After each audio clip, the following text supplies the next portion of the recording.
everyone, it's me, Julian Greystoke. Today I am wearing this shirt, which I think is called Infinite Loop, for no real reason, I just like it. Be warned that Kinshou is up on a bookcase up there and she might jump down and destroy everything. Also, Nigel is here. Today we are doing a tag that I found somewhere, I can't even remember where. It's called the Voices of YA tag, and if future me can find the creator, she will link it in the doobly-doo. So most of you know that I am primarily a YA writer and reader. So this tag is about both writing YA and reading YA, and it comes in two sections accordingly. The first section is about writing YA, so let's get started. The first question is, why were you drawn to YA? Well, there are a number of reasons. I think I was first drawn to it by the notion that YA is not only for young adults, but also can be read and enjoyed a lot by adults. YA feels the most to me like writing for everybody. And that's one of the main reasons that drew me to it. Also, YA focuses a lot more on characters and emotions, at least that's been my experience. And I don't like to write a lot of sex, and, well, I do like to write some swearing, but not usually in the books that I plan to publish, so YA fits a little bit better with me personally. Question number 2, describe your writing process.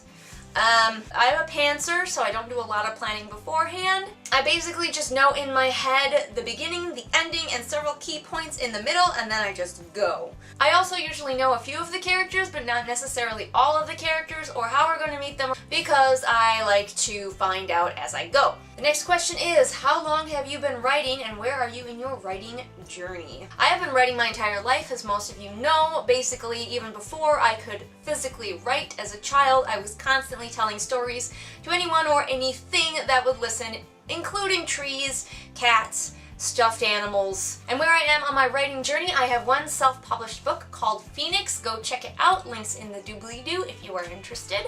Naturally, I've written a lot of other books that have never seen the light of publication. I also write a lot of fan fiction. Links to my AO3 in the doobly-doo. And I have a book that is, at the time of filming this, going through the beta process in hopes of eventually going for traditional publication. That book being Boots, which is a retelling of the story of Puss in Boots. The next question is, what do you need when you write? Snacks, music, etc. I don't eat when I write. I usually do have a cup of tea, which gets cold. A lot of you know that I also listen to music, mostly instrumental, a lot of video game soundtracks and movie soundtracks. I also have candles for when I write, and I have 2 candles here that are both almost gone, which were full candles when I started both of these works. This one is Cinnamon Coffee Cake, and this is for the book-length fan fiction I am writing right now called The Game. And this is Evergreen Scented Candle, which was for Boots. You can really kind of see it's almost gone, and this is a problem because I'm going to need to edit Boots some more, so I'm going to need another pine scented candle ASAP. Every book that I write usually has a different smell for me, which is really cool because it trains my brain, and when I light that candle and I smell that smell, I'm going to get into that world. The next question is, if you could offer one piece of advice to other writers besides don't give up, what would it be? That's a tough question. Never give up, never surrender is one of the biggest tools in my toolbox. I guess write what you want to read. I know some people will tell you to write for your audience or stuff like that, but I am in camp, write what you want to read, write what you want to write. Get your book done, work on making it the way that you want it. Okay, so that's it for the section about writing. Now we're on to the section about reading YA. These are going to be harder to answer, but what book still has you reeling from a plot twist? I still do think about the plot twist from the end of Mastiff, which is the 3rd book in the Becca Cooper series, which you should 100% go read. Come on, what are you doing with your life? Anyway, the twist at the end of that, it hits you. It hits you in the feels. The next question is, what books are you most anticipating this year? And I don't really have an answer for that because I really don't keep up with what books are coming out when. Sorry. The next question is, in your opinion, which YA book/series has the most original premise?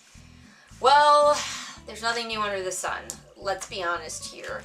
I guess if I have to pick off the top of my head, which I do, damn it me, I guess I did find the premise of the story Uprooted to be fairly original, especially with the forest as the enemy. I thought that was pretty original. The next question is, what is your all-time favorite quote from YA literature? I don't know if it's my all-time favorite quote, but I have one from The Hate You Give, which I read recently. Had to look it up on my computer because I wanted to get it right. Are you serious right now? Haley asks. What's wrong with saying his life matters too? His life always matters more. My voice is gruff and my throat is tight. That's the problem.